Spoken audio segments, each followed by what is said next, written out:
Getting an opponent to commit is a highly regarded skill in sports. For example, imagine if you're playing basketball and you are on offense. So you pretend you are going one way so much that your opponent believes you and you can get him to commit, meaning that his momentum is going in that direction. But since your momentum isn't, you are only pretending, you can shift. Since he's committed, he can't.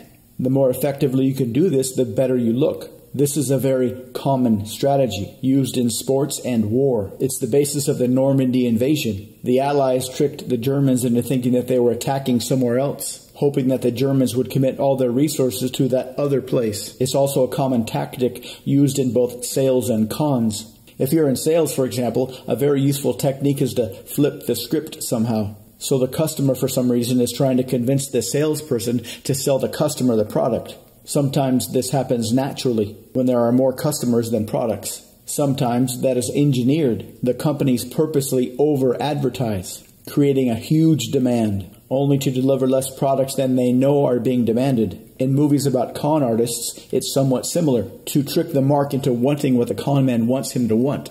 Then the con man pulls back, essentially conning the mark to persuade the con man into letting the mark in on the deal.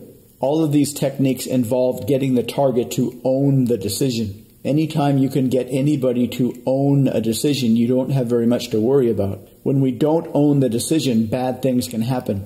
Imagine somebody convinces you to do something and you only do it because of their recommendation.